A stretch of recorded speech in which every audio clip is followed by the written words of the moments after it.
આજની ધર્મકથા. પ્રણામ. નિષ્કરુણનો રથ કલાવતીને લઈ અને રાજભવનની બહાર ઉપડ્યો. કલાવતીની નજર ફક્ત ને ફક્ત પોતાના ભાઈએ મોકલાવેલા કડા ઉપર છે. અને જ્યારે હું આ વાત મારા પતિને કરીશ, આ કડા જ્યારે હું મારા પતિને બતાવીશ કે મેં મારા ભાઈના નામના કડા પહેર્યા છે, મારો ભાઈ મને કાયમ માટે સ્પર્શશે, આ આનંદ જે છે એ હું જ્યારે વ્યક્ત કરીશ ત્યારે મહારાજાને કેટલો આનંદ થશે, એ કેટલા પ્રસન્ન થશે. આવી કલ્પના અને આવા સ્વપ્નાઓની અંદરમાં રાચતી એ કલાવતી પૂરપાટ દોડતા આ રથની અંદરમાં પોતાની અલગ સૃષ્ટિ રચી અને જીવી રહી છે. થોડી વારમાં તો રથ નગરની બહાર આવી ગયો. રથને આ બાજુ આગળ વધતો જોઈ અને હવે કલાવતી એકદમ ઝબકી કે આટલા બધો સમય કેમ લાગ્યો, અને જોયું તો આજુબાજુ કંઈક અલગ રસ્તો આવ્યો. ઉદ્યાન એ તો અલગ રસ્તે છે. એટલે બહુ સાહજિક રીતે આશ્ચર્યથી એણે પૂછ્યું કે નિષ્કરુણ, તું રથને કઈ દિશામાં લઈ જાય છે? નગરીનું ઉદ્યાન તો પશ્ચિમ દિશાએ ગયું, આ માર્ગ તો ગાઢ વન્ય પ્રદેશ તરફ લઈ જાય છે.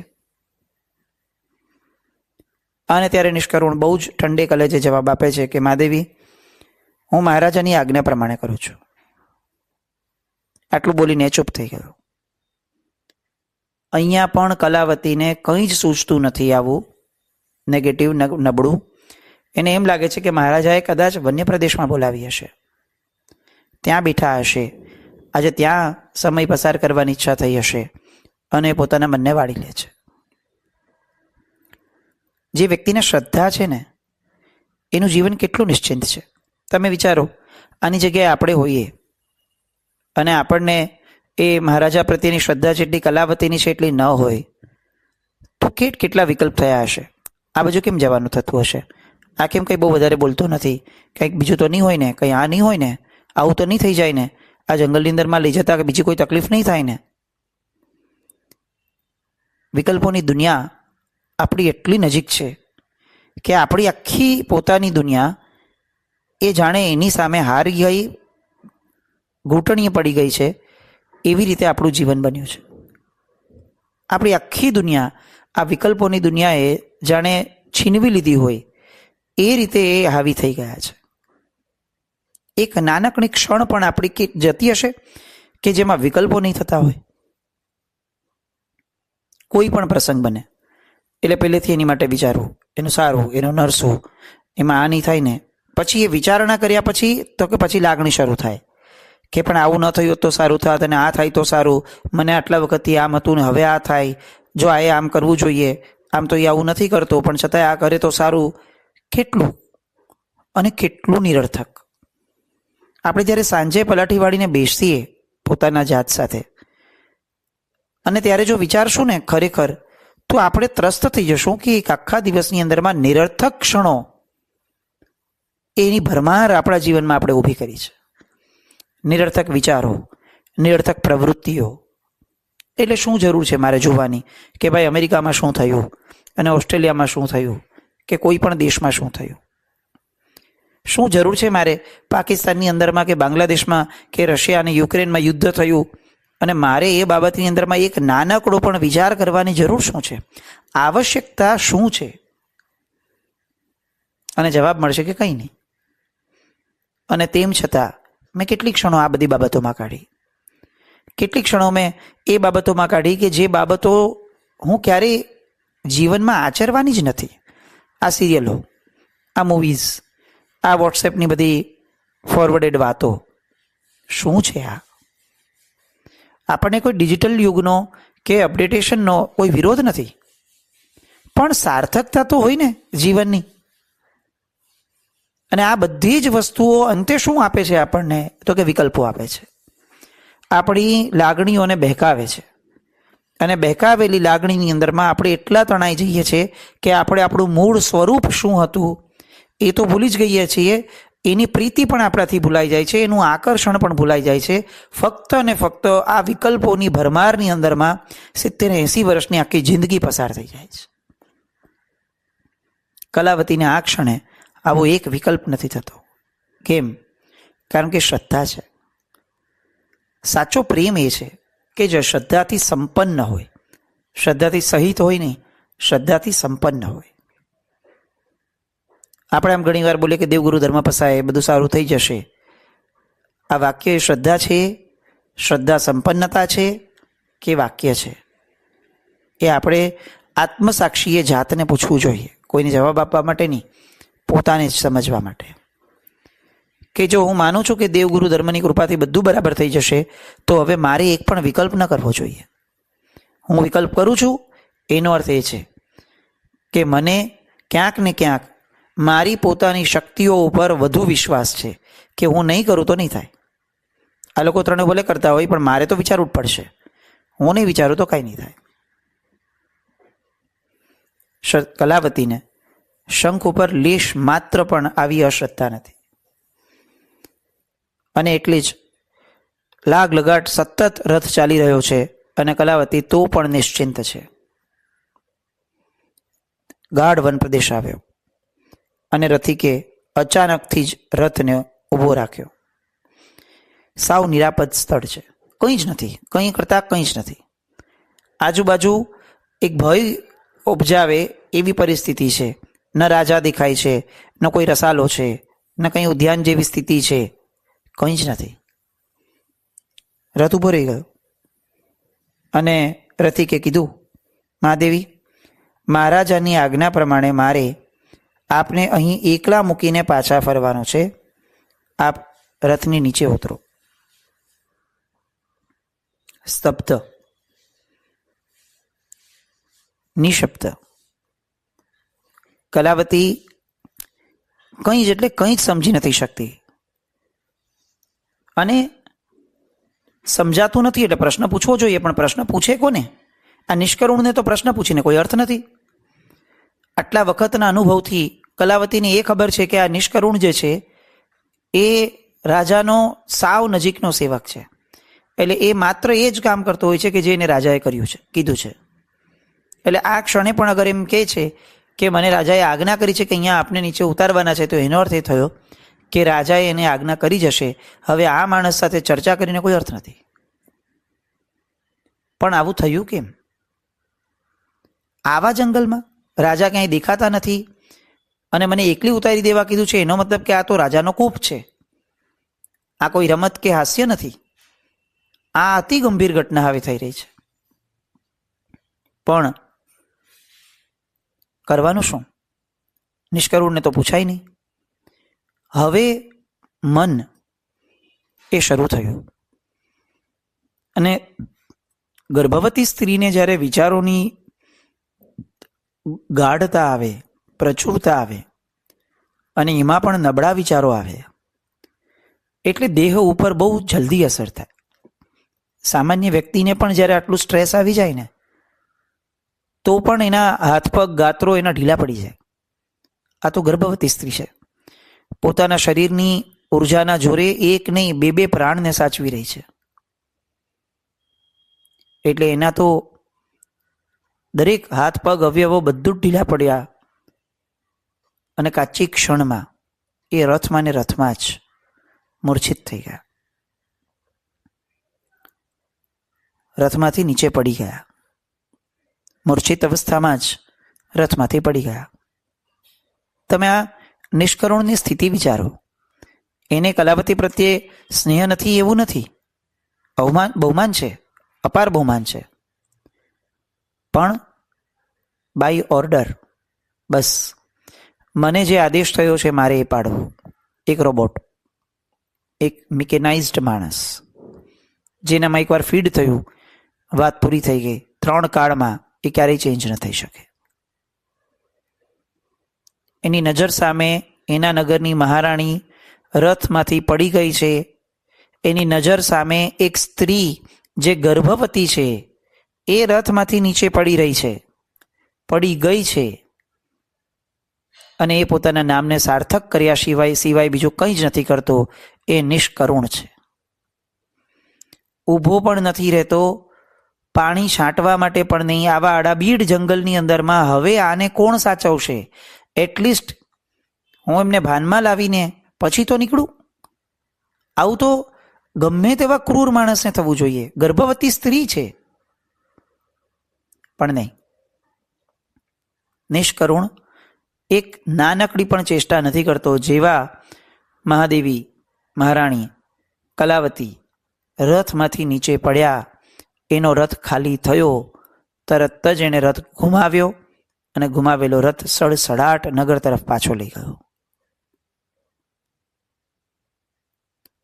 કેવી સ્થિતિ! મૂર્છિત થયેલી એક ગર્ભવતી સ્ત્રી. શું વાક? એબ્સોલ્યુટલી કંઈ નહીં. અહીંયા કલાવતીની જે હવેની મનસ્થિતિ રહેવાની છે ને, એ આપણી માટે બહુ જ બોધદાયક છે. આપણામાંના 90-95% વ્યક્તિઓને સમજણના સ્તરમાં આવ્યા પછી પણ એક પ્રશ્ન હંમેશા સતાવતો હશે કે કોઈ વાક ગુના વગર હું કોઈનું કેમ સાંભળી લઉં? મેં ભૂલ કરી હોય ને હું કોઈનું સાંભળું, એ હું સ્વીકારું છું કે મારી ભૂલ છે તો મારે સાંભળવું પડશે. પણ મેં કોઈ ભૂલ જ ન કરી હોય તો હું કેમ કોઈનું સાંભળું? તો હું કોઈનું નહીં સાંભળી લઉં. હું તરત સામે જવાબ આપીને કહી દઈશ કે એમ નહીં, પહેલાં ચકાસો કે મારી ભૂલ છે કે નહીં, પછી મારી યાર વાત કરો. આવી રીતે આવું થશે. એમ પણ થાય કે આપણે સામો ધડ દઈને જવાબ આપી દઈએ કે ભૂલ કોની હતી, તમે જાઓ, એને જાઓ, હિંમત હોય તો એને કહો, મને નહીં કહો. આ બધાનું મૂળ શું છે? એક માત્ર અવસ્થા અંદરની, મારી ભૂલ ન હોય તો મારે નહીં સાંભળવું. આ મનોવૃત્તિ સાચી છે, ખોટી છે, સારી છે, ખરાબ છે, એની કોઈ ચર્ચા આપણે નથી કરતા, કારણ કે એ વ્યક્તિગત છે. પણ અત્યારે અહીંયા કલાવતીને જોઈ અને હવે શું લાગે? એની શું ભૂલ હતી બિચારીની? એટલે કોઈ એક ક્લુ નાનકડું પણ મળે કે આ એ કર્યું શું હતું ખોટું? યાર, ગર્ભવતી સ્ત્રી છે, એટલી પણ દયા ન ચિંતવે? આવી અવસ્થામાં વાંક શું? કોઈ પૂછી નહીં શકે? આ રાજા ખાલી એક દરવાજો, શૃંગાર ઓરડાનો, એણે દરવાજો માત્ર ખાલી ખોલ્યો હોત ભવનનો, અને દરવાજો ખોલીને સ્પષ્ટપણે પૂછી લીધું હોત કે બોલા કડા કોના છે, આટલું અંતર શું હતું? દરવાજાની બહાર ઊભો હતો, ખાલી દરવાજો ખોલવાનો હતો, અને બીજી પાર દરવાજાની કલાવતી ઊભી છે, એને પૂછવાનું હતું કે ભાઈ આ શું આટલું બધું બોલે છે, કડા છે કોના? કેટલું સિમ્પલ, કેટલી સાહજિકતાવાળી ઘટના હતી. અને ભાઈ તમે એના પતિ છો, તમને પૂરેપૂરો અધિકાર હતો પૂછવાનો. કોઈ દિવસ આ વ્યક્તિએ કોઈ એવી ઉદ્ધતાઈ કરી નથી કે જેના કારણે તમને ભય પણ લાગે કે હું આને પૂછું તો કેમ પૂછું, અને તેમ છતાં તમે ના પૂછ્યું. અરે ડિસ્કસ કરી શક્યા હોત, ભાઈ ચાલો તમે એ સમયે તો આવેશમાં હતા, રાજભવને વયા ગયા, પણ રાજભવને જઈને તમે આજ્ઞા પુકારી હોત કે જાઓ લઈ આવો કલાવતીને, અને પછી પૂછ્યું હોત બોલ સાચું શું છે, એ સ્કોપ પણ તમારી આગળ હતો. અરે તમે સખીઓને બોલાવી શક્યા હોત ભાઈ, એના પ્રત્યે ગુસ્સો હોત તો. તમે કેટલું કરી શક્યા હોત અને તમે કંઈ ન કર્યું, એમાં મારો શું વાક? આવું કલાવતીને કેમ ન થવું જોઈએ? પ્રશ્ન આ છે. હવે તો ફ્રી છે, નગરની અંદરમાંથી હોત તો ઘણી બધી સખીઓથી ટોળે વળાયેલી હોત, ત્યાં કદાચ વિચારણાનો સ્કોપ ઓછો હતો. હવે કંઈ જ નથી, જંગલમાં કોઈ જ નથી ને કંઈ જ નથી. એટલે આવા વિચારો કેવા હાવી થઈ જાય?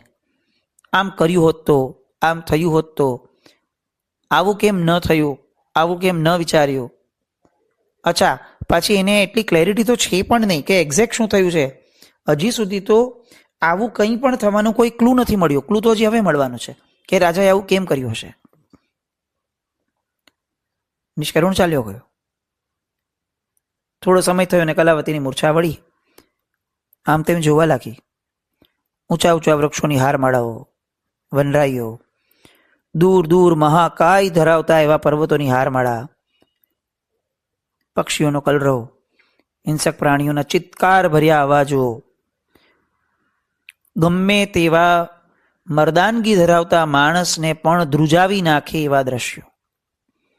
અને સૌથી ભયંકર ઘટના એટલે એકલતા. માણસને સૌથી મોટો ભય આ જગતમાં જો કોઈ વસ્તુનો છે ને, ગમે તે માણસને, તો એક માત્ર છે કે એકલતા. મારું કોઈ નથી, મારી સાથે કોઈ નથી, કોઈ નહીં રહે તો હું એકલી પડી જઈશ તો મારે કોની હારે રહેવું, કોની સાથે વાત કરું, સાવ એકલી હું શું કરીશ, કંઈક તો જોઈએ, પોતાની સાથે કઈ રીતે રહી શકાય. આવા 500 પ્રશ્ન આપણને છે. એક માત્ર કારણ છે એકલતા. તમે જુઓ, કોઈ સારામાં સારા સાયકોલોજી ભણેલા માણસનું ઓપિનિયન લો કે આ આજની જનરેશન આટલા બધા મોબાઈલના ઉપયોગની અંદરમાં કે ડિજિટલ યુગની અંદરમાં ઢસડાતી કેમ જાય છે, સડસડાટ. એક માત્ર કારણ કહેશે બેઝમાં કે અંદરની એકલતાને ટાળવા માટે એ આ બધા સાધનોનો ઉપયોગ કરે છે. એનું મૂળ કારણ કે એની લોનલીનેસ છે. કેમ પૂર્વના સમયની અંદરમાં લોકો 1999માં મોબાઈલ આવ્યો હશે કે એની આસપાસમાં કોણ એના વગર મરી ગયેલું, બધા સુખેથી જીવતા હતા. તો કેમ આવું? પહેલા જીવી શકતા હતા, અત્યારે નથી જીવી શકતા. પહેલા સંયુક્ત કુટુંબમાં રહેતા હતા, પહેલા લોકોની વચ્ચે રહેતા હતા, પહેલા ડિજિટલ યુગ નહોતો, ફિઝિકલ યુગ હતો, પર્સનલ યુગ હતો. લોકો દરેકની હારે વ્યક્તિગત સંબંધો બાંધતા હતા. એને એકલતા નહોતી લાગતી. આ એકલતા અત્યારે કલાવતી અનુભવે છે, અને જેનો કોઈ અંત નથી એવી આ એકલતા છે. હવે આ જંગલની અંદરમાં કોણ આવવાનું? આજે ને કલાક પછી એ કોઈની આવવાની અપેક્ષા હોય ને તો આપણે હજી એકવાર ધીરજ ધરીએ કે ભાઈ વાંધો નહીં, 2 કલાક જ કાઢવાના છે. ધ્રુસકે ધ્રુસકે કલાવતી રડવા લાગી. એની મદદે કોઈ આવવા વાળું નહોતું. આપણે સમજીએ છીએ કે કલાવતી કોઈ સાધક અવસ્થાની વ્યક્તિ નથી કે જેની માટે આપણે એવું વિચારીએ કે ઓહો આવામાં પણ આ મહાસતી એકદમ શાંત રહ્યા હશે. ના, હજી તો એ મનસ્થિતિ પર એ આવ્યા જ નથી. હા, ગુણમય અવસ્થા ચોક્કસ છે, ગુણિયલ વ્યક્તિ છે, એમાં ના નહીં. કર્મની થિયરીઝને બહુ સારી રીતે સમજેલી વ્યક્તિ છે, એમાં પણ ના નહીં. પણ મન તો મન છે, એ તો એની કક્ષા પ્રમાણે જીવે ને. દરેક જગ્યાએ એ ફક્ત મારું કેવું દેખાશે એની માટે તો ન જીવે. ધ્રુસકે ધ્રુસકે રડવા લાગે. કેટલીક ક્ષણો હતી કે જ્યારે દાસ દાસીઓ એને પડ્યો બોલ ઝીલવા તૈયાર હતા. આજે એ પરિસ્થિતિ છે કે પોતે મૂર્છિત થઈને ઊભી થઈ, કોઈ પાણી છાંટવા માટે તૈયાર ન હતું. કોઈ વ્યક્તિ જ નથી. કલાવતી જોર જોરથી બોલવા લાગી, હે સ્વામી, આપે મારો શા માટે ત્યાગ કર્યો? મારી એવી તે કઈ ગંભીર ભૂલ થઈ ગઈ કે જેનું ફળ મારે અત્યારે ભોગવવું પડે છે? મેં સ્વપ્નમાં પણ આપના સિવાયના કોઈ પરપુરુષની કલ્પના કરી નથી. હે વિધિ, હે ભાગ્ય, તો શું રમત રહ્યો છે? મને કંઈ જ સમજાતું નથી. અને આ અંદરથી ઊભી થયેલી આક્રંદની ધારા એ હવે ધીરે ધીરે આક્રંદમાંથી આક્રોશમાં પલટાઈ રહી છે. કેટલાય સમય સુધી આવા બધા આક્રંદો કર્યા, આવી બધી ફરિયાદો કરી. કોને કરીએ? તો કે કોઈને નહીં, બસ એમ જ કુદરતમાં. અને આ આક્રંદ આવેશમાં પરિણમ્યો, આક્રોશમાં, અને વિચાર્યું કે હવે હું જો મારા પતિની દ્રષ્ટિમાંથી ઉતરી જ ગઈ છું તો પછી મારે જીવવાનો કોઈ અર્થ નથી. તેઓએ મારો શા માટે ત્યાગ કર્યો તે જણાવ્યું હોત તોય ઉચિત થાત, પણ એવું નથી કર્યું તો હું મોતને ભેટવા ઈચ્છું છું. ઊભા થાય છે અને જે પણ પ્રકારે મને મૃત્યુ મળી શકે એ પ્રકારે મરવા માટેની તૈયારી કરે છે આજુબાજુ. પણ એવામાં આજે દોડે છે એવામાં તરત પેટનો દુખાવો ઊભો થયો. પેટનો દુખાવો ઊભો થયો એટલે આ બધા જ વિચારોમાંથી અચાનકથી એક ઝટકો લાગ્યો, ઘા લાગ્યો કે મારા ગર્ભમાં તો બાળક છે. હું મારી હત્યા કરવાનું વિચારી શકું પોતાની. આ તો મારા પતિના પ્રેમનું પ્રતીક છે. આ સૃષ્ટિમાં જેણે હજી સુધી ડોક્યું પણ નથી કર્યું એવું કુમળું જીવ છે. મને અધિકાર નથી કે હું મૃત્યુનો માર્ગ સ્વીકારું. અને પોતે પોતાને વાળે છે. મૃત્યુનો માર્ગ એ આ ક્ષણે મારી માટે હિતકર નથી. ક્યાંય સુધી વિચારો કરીએ રાખે છે. આમ આપણે વિચારીએ કે જે સ્ત્રીએ ધરતી પર પગ નહોતો મૂક્યો, જેને સુવાળા ચરણ ક્યારેય ખુલ્લા નથી રહ્યા, એ કલાવતી અત્યારે પગથી અડવાણી છે, ખુલ્લા પગે છે. આમ આમ તેમ ભટકે છે ને એવામાં પગમાં કાંટાઓ કાંકરીઓ બધું લાગતું જાય છે. વન્ય પશુઓના ચિત્કાર ભર્યા અવાજ, આ બધાની વચ્ચે કલાવતી એકલી છે. કેવી પરિસ્થિતિ લાગે. આમને આમ જન્મારો કાઢવાનો આવશે, કારણ કે કોઈ ફ્યુચર ખબર જ નથી, ભવિષ્ય શું હશે, કોણ આવશે, અહીંયાથી કોણ લઈ જશે, હું જઈશ ક્યાં. અને તેમ છતાં આવા કેટલાક સમય વિતાવ્યા પછીથી કલાવતીના મનની અંદરમાં એણે સેવેલા ધર્મનું કામ શરૂ થાય છે. એણે જે અભ્યાસ કર્યો હતો કર્મના વિજ્ઞાનનો, એ હવે એને કંઈક અંશે પણ શાતા પહોંચાડવા માટે એ શરૂ થાય છે. કરેલો ધર્મ, ભણેલું શ્રુત અને સેવેલું જ્ઞાન ક્યારેય નિષ્ફળ નથી જતું. આવી પરિસ્થિતિમાં પણ કલાવતી પોતાના મનને એક વિપરીત વિચાર, એક માર્ગ આપી શકી અને વિચારે છે કે આ મારા કર્મનો વાંક છે, મારા જ શંખોનો વાંક નથી. અને આ વિચારણા આ ક્ષણે આવી પરિસ્થિતિમાં એમને આવી. એમના નબળા ઉદયની અંદરમાં બંધને હવે એમણે સારો કરવાનો શરૂ કર્યો. એ મનસ્થિતિને આવતીકાલે ફરીથી માણવા ભેગા થશું. પણ વિચારીએ આપણે હોત તો શું કરત. બસ આ વિચારણામાં આપણું વર્તમાન સુધરે એવી કોઈ દિશા આપણે પકડીએ. જીના કંઈ પણ બોલે તો મિચ્છામિ દુક્કડમ. જય નામ જય અતિશાસનમ.